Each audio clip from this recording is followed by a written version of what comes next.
Today we've got the Indian variant of the Redmi Note 8 to unbox. In my unboxing of the Chinese variant, I had a few questions on what Redmi would do with the Indian variant. What choices would they make? Well, let's go ahead and unbox the Indian Note 8 and find answers to all that. Hey guys, Ash here from C4eTech, and if you do end up liking what you see in this video, please don't forget to turn on notifications by hitting that bell icon. Let's now go ahead, get started.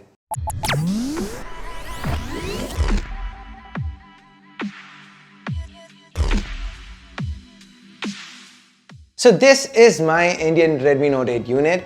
Quite the typical Redmi India packaging, right? You'd know what I'm talking about if you watched my other unboxing. Anyways, to the front, we have an image of the Redmi Note 8, below which there is the 48 megapixel AI quad camera branding. To the side, we have the Note 8 branding, and to the back, as always, we get the spec highlights along with the RAM storage information to the bottom. This is the 6GB RAM 128GB storage variant, by the way. The RAM storage info is also mentioned up top along with the color and the maximum retail price, which is struck out as this is a review unit, but hey, we know the prices by now. This one costs 13,000 rupees. So let's now get on with the unboxing, cut through the seal, open up the box. Inside we have a SIM ejector tool, the regular documentation along with a transparent silicone case.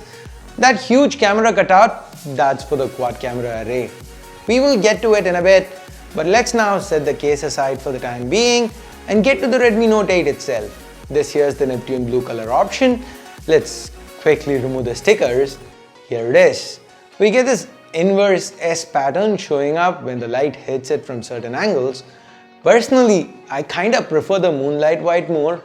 I feel that looks more classy. What option do you prefer? What color option do you prefer? Here's a poll. Let me know your take.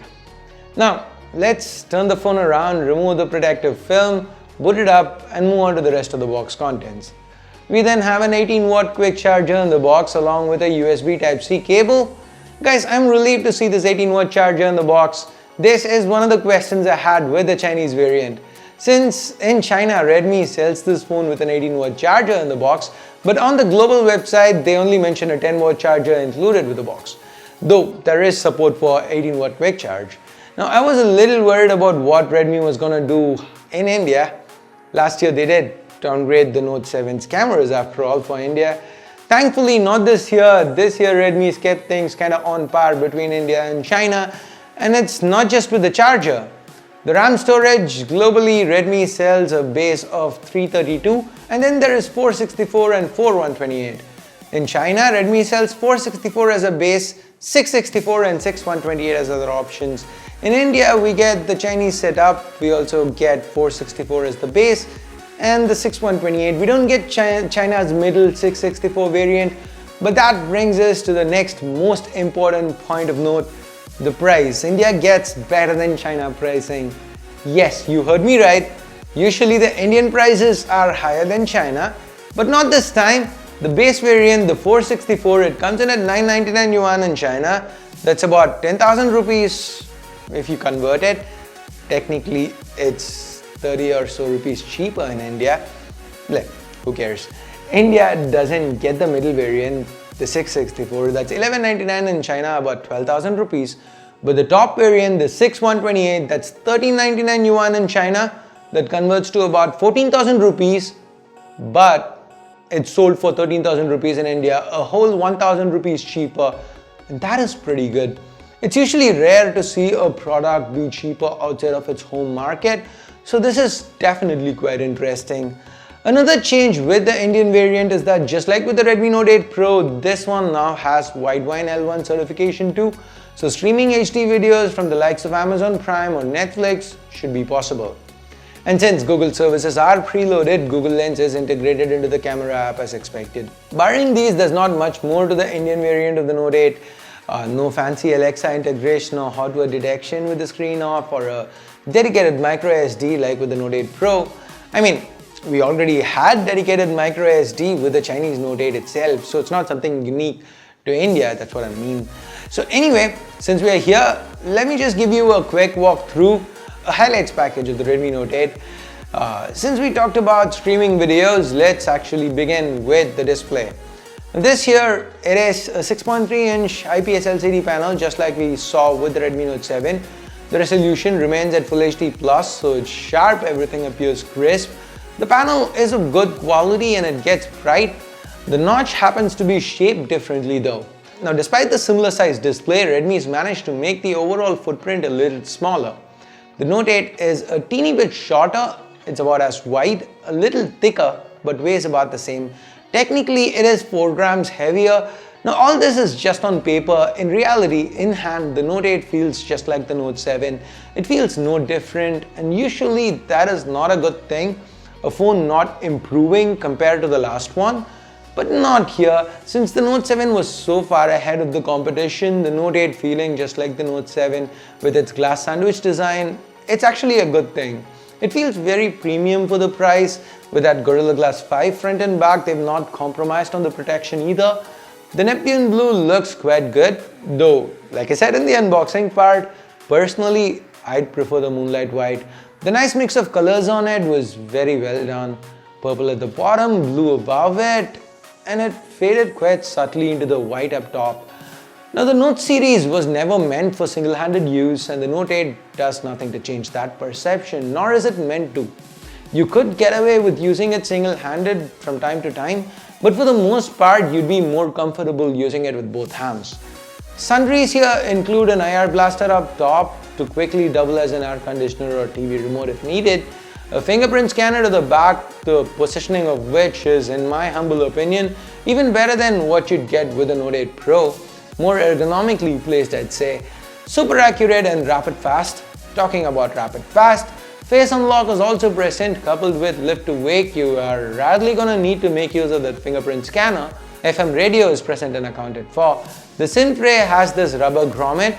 The phone has a P2I coating, so Redmi does provide some basic level of splash resistance. Under the hood, we've moved from the Snapdragon 660 on the Redmi Note 7 to the Snapdragon 665 now. The base variant has also gone from 332 to 464 and the top RAM storage from 464 to 6128. The performance seems pretty good. The Snapdragon 665 is a chip we've seen quite a bit of. We've seen it on the likes of the Mi A3 and the Realme 5 and it performed quite well there and it continues to do so here. This is MIUI 10 built on top of Android 9 Pie and Redmi is promising an upgrade to MIUI 11 before the end of the year. So from a performance perspective, the Note 8 seems to be a super solid upgrade. The cameras have also been upgraded. Well, mostly upgraded. Let me explain. We have a quad camera set up to the back of the Redmi Note 8, but the primary, it's the same as the camera found on the Redmi Note 7S. The Samsung GM1, not the GM2 as we suspected. It's still that same 48 megapixel sensor with an f1.79 lens from the Redmi Note 7S. And that's why Redmi doesn't really mention the sensor anywhere except in this tiny little text here. Well, this might be a disappointment to some like me who expected the GM2. Can't really complain because frankly they've added a lot of things this time around and even the GM1, it does well for the price. The images, as you can see, they are quite nice. Now the other three sensors, they are the same as with the more expensive Note 8 Pro. The secondary is that 8 megapixel f2.2 ultrawide. So that gives us an extra fresh perspective to shoot with. Talking about perspectives, the 2 megapixel macro is option number 3. Option number 4, that is the depth sensor, 2 megapixels again. This comes with the regular portrait options. The selfie camera, it again remains unchanged from last time, 13 megapixels f2. It does okay, crisp with reasonable detail. The portrait mode gets the job done. Well, the selfie camera and the primary rear camera haven't been upgraded. Like I said, the Note 8 is a huge upgrade overall. It's not actually an upgrade from the Redmi Note 7, at least not the Indian Redmi Note 7. Instead, it is an upgrade from the Redmi Note 7S. For those who might not be aware, the Note 7S is the Redmi Note 7 from China, the one that came with the 48 megapixel GM1. The Indian Note 7 came with a downgraded 12 megapixel camera. So the Note 7S had a 332 base variant and launched for 11,000 rupees. This time we get 464 for 10,000 and that makes this super honest pricing. And again, one more phone that's not part of Manu's mythical mass marketing mantra. I can't wait to test this one out and come out with a full review. In the meantime, you guys tell me, what you actually think about the Redmi Note 8 in the comments below. Are you excited for this phone? Is this the one you're gonna go with if you're looking to buy a phone in the 10K segment? Or is there a different one you're gonna pick? If yes, what phone would you like to see a comparison with the Redmi Note 8? Let me know. And with that, we get to the end of this video. Thumbs up, thumbs down based on whatever you felt about it. Subscribe, turn on notifications by hitting that bell icon if you haven't yet. Thanks a lot for watching. Till next time, my name's Ash. You've been watching C4 Retech, and I'm signing off for now. You guys have a great day. Bye bye.